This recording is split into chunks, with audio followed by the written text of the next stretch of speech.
to compete. All white people are racist. They must be. Racism cannot work unless all white people are racist.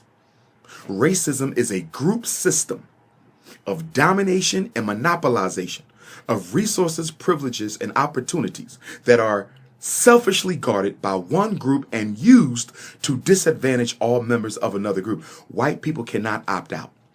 You know why? If white people opted out, if all these white liberals opted out of the maintenance and perpetuation of the system of racism, racism would have fell apart by now. Racism would have fell apart by now. If you think white folks are opting out of racism, let me ask you one question. If you think white folks are opting out of racism, let me ask you a question. When slavery ended in 1865, black people owned 0.5% of all the wealth in America. When slavery ended in December of 1865 with the passage of the 13th Amendment, black people owned 0.5% of all the wealth in America. We are 157 years later. We are 157 years later. We still only own 0.5% of all the wealth in this country.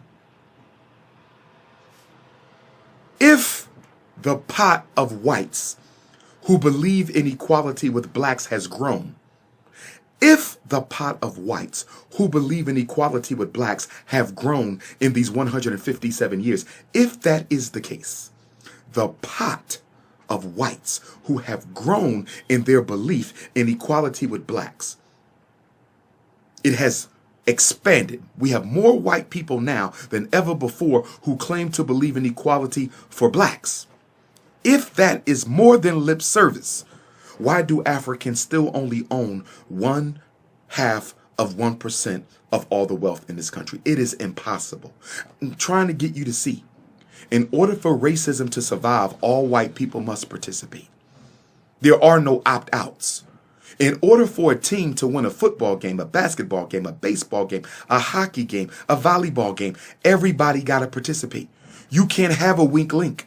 If it's a 5-on-5 basketball game and one person chooses not to shoot or play defense, you're going to lose. Football is what, 11 guys, 13 guys on each side? If one of them guys on either side of that team, if the wide receiver says, I'm not running no routes, if the defensive end says, I'm not going after the quarterback, guess what? The weak link will get targeted, and through the weak link, the team will lose. There are no weak links in the white race.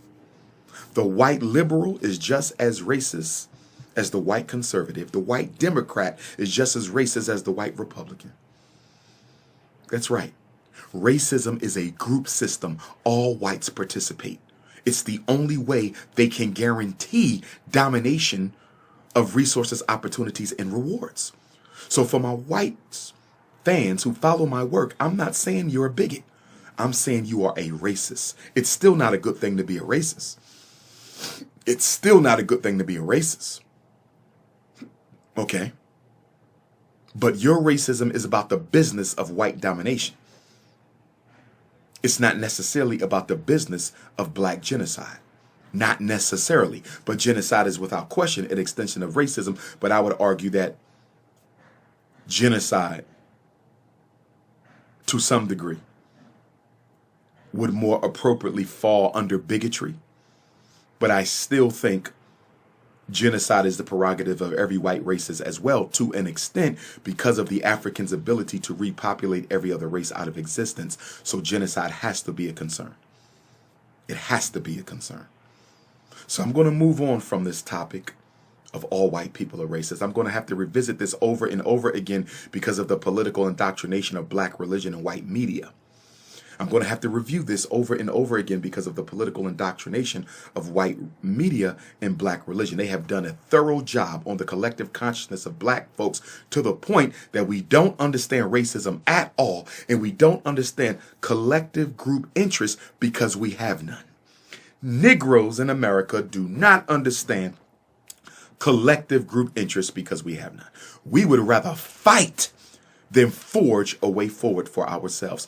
We would rather fight one another than form a way forward for ourselves.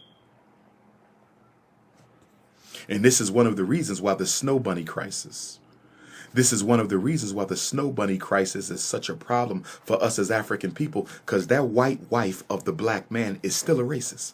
In fact, at a certain level, you can see the snow bunny crisis as a covert strategy on behalf of white racism, where they send the white woman in as a double agent, an undercover operative, to steal and besiege and reclaim all of the wealth and income that the black man has and take it back to the white community.